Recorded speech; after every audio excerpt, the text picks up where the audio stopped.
Hey everybody, this is 10.2 Triangle Similarity. Okay, so look at these two triangles. What do you notice? Are there any similarities? Any differences? Okay, so hopefully if you look at this, for the angles, it looks like this angle and this angle are the same. We could use what we know about triangles to figure out what this angle is. This would have to be 77. And this one would have to be 40.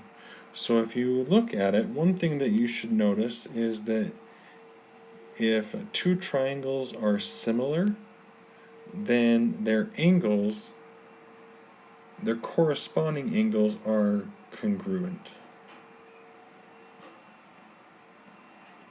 meaning they're the same. So, for example, angle A is congruent to angle D.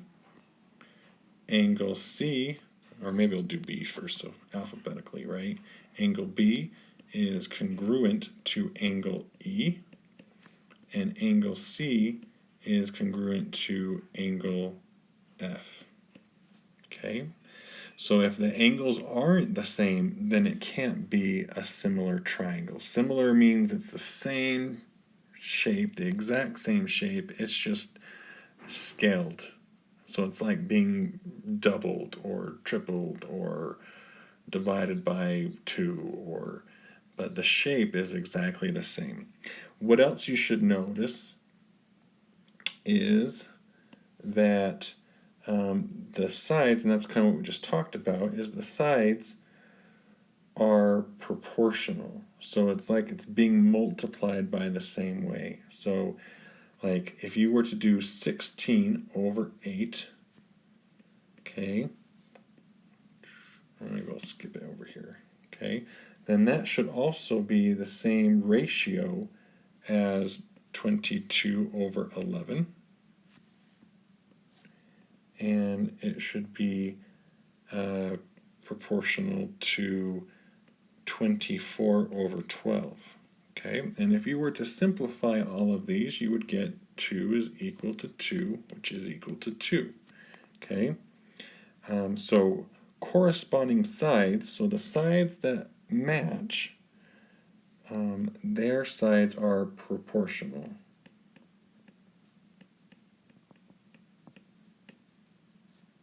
Okay, proportional. So again, these are proportions.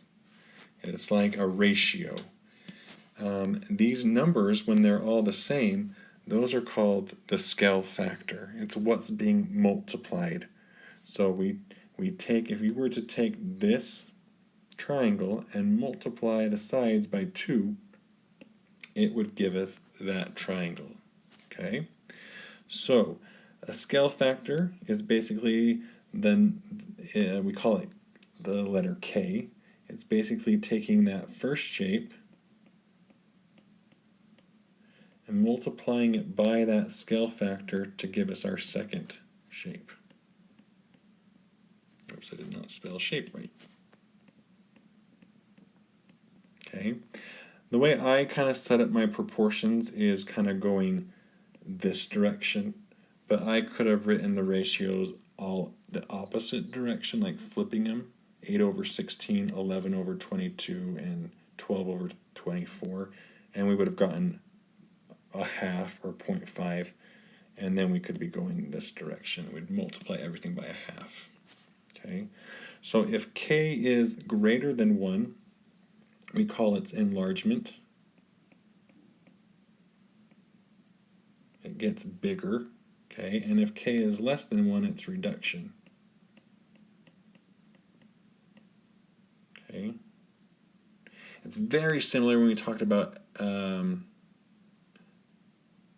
exponential functions, like if we talked about the growth or decay. It's the same kind of thing. If it's more than 1, it's getting bigger. If it's less than 1, it's getting smaller. Okay. All right. So that's what you're going to need to make sure. So please make sure you realize what it means to be similar. It means that the sides or the angles are congruent, corresponding angles are congruent, and that corresponding sides are proportional. Okay? All right. So let's talk about similarity statements. So similarity statements tell us if two triangles or shapes are similar. So this is what this symbol means, is similar. So it's saying that triangle CBA is similar to CVU. Okay? And the similarity statement matches up which side corresponds to which side for the other triangle. So let's do an example of that really quick. So the best way to do this is we'll take the first two letters of both triangles. So CB, so I'm going to write that right here, CB. And you might want to use, you won't have problems that are like where you'll need to do this part, but you'll need to identify which sides correspond. But for here, it might be nice if you have like a colored pencil or something. So CB corresponds to CV. So that's this side of the triangle. So these two are the ones that correspond. And then we could look at the next two. So BA should correspond with VU. So BA, which is this part of that triangle, should correspond to VU. And then the last would be the first and the last, but really that's all you have left. So you wouldn't even need to look at the similarity statement. It's these ones, okay? All right, most of the time we will use similarity statements. Sometimes you'll need to write similarity statements. So if you are given the sides of both triangles, then it's fairly simple to find, to write down the similarity statement. The best way to do it, I think, is to figure out, match the biggest side to the biggest side, the smallest to the smallest, and then all that's left is your medium and medium. So like your biggest side for this triangle is 39, and the biggest side for this triangle would be 27. So these are corresponding sides. They have to be. And then the smallest, so 22 and 14, these also correspond. And then what's left would have to be these two. Okay? So if we're trying to fill in a similarity statement, we're saying, let's look at LM. So LM is the side that has 22. So that must correspond to this one. Okay? All right, and then it's kind of important that you put it in the right order. So for the L, this is with this point is touching the longest side.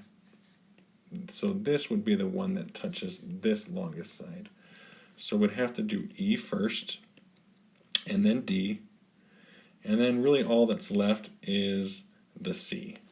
Okay, so as long as you get the first two ready, then the third one is all ready to go. Okay. So ED corresponds with LM. If we wanted to check, we could do MN should go with DC. So MN, which is the green, should correspond with DC, which it does. And then the last one would be the biggest ones, the red ones that we circled. Okay. All right, hopefully that's not super confusing, but we'll have some more examples of that going on. Okay. Really our next lesson will get really into like writing down similarity statements. Okay, so next off we're just going to review how to solve proportions. So since we know that if two triangles are similar, then their sides should be proportional. So we're going to need to make sure we know how to set up and solve proportions. Okay? Proportions are basically setting two ratios equal to each other. So here we have two ratios we want to solve for x. The easiest way, I think, is to, well, I don't know. I think the easiest way I'm not going to go over, but if you figure it out, great. If you want to talk to me about it, that's great too. But I think the easiest way that you don't run into any mistakes is if you do cross multiplication. So we would multiply, I don't know, I wrote a 3, so 14x is equal to, and then we cross multiply to give us 6 times 7, which I think is 42. Okay? And then your only last step would be to divide both sides by 14. Okay? And I just need to get my calculator really quick.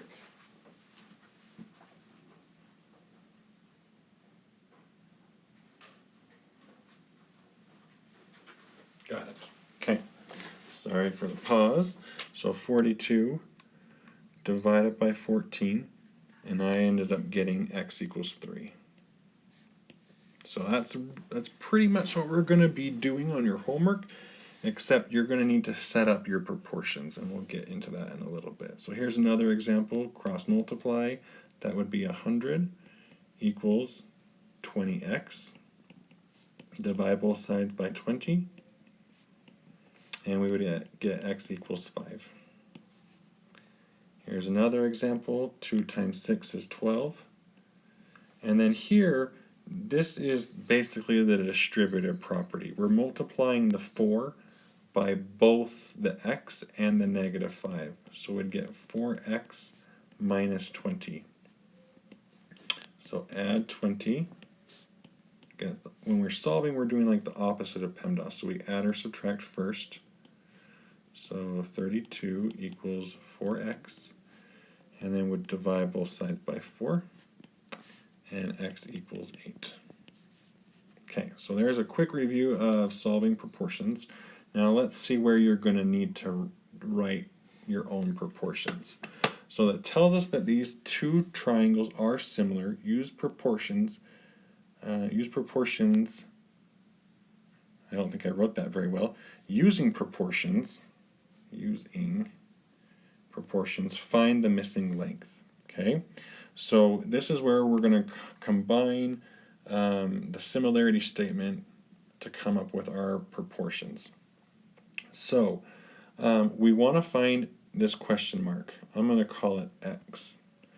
We want to set up proportions. We need to figure out which sides correspond. So UT, or TU, corresponds with JK. And JK is this. So this corresponds to 90. So we'll set up that ratio, x to 90, has got to be equal to, and here we only have those last two numbers, so we'll use 12 over, so this is our other ratio, 12 over 54. Okay, I always try and have x be on top.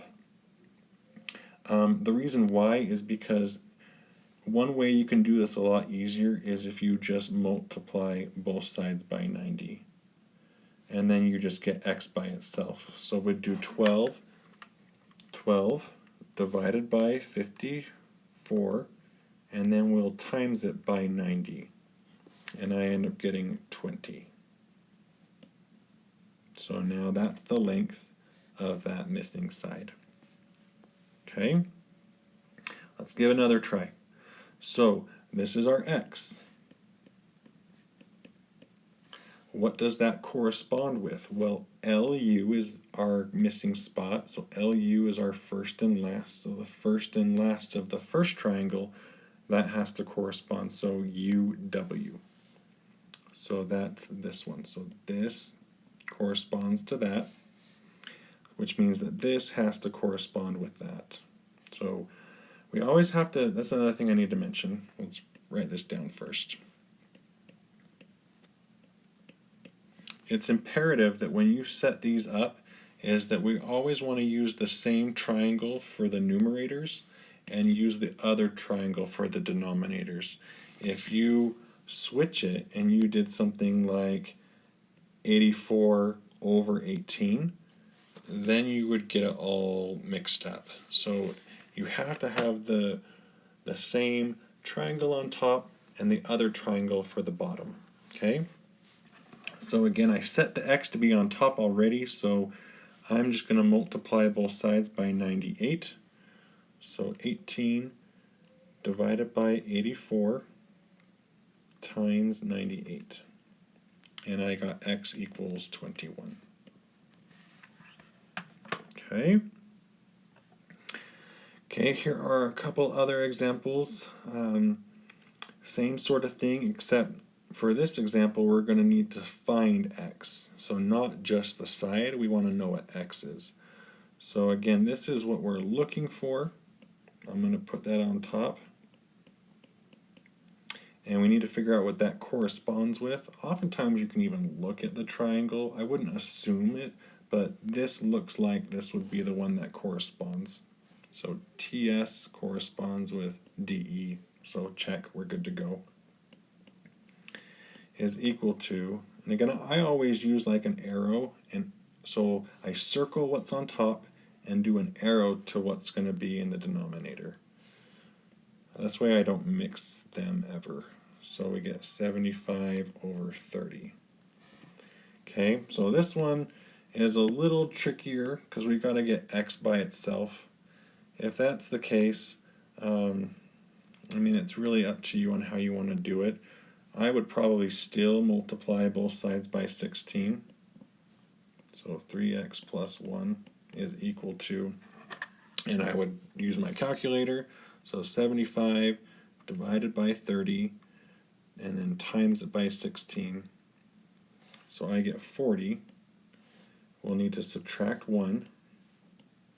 So 3x equals 39. And then 39 divided by 3 gives us 13.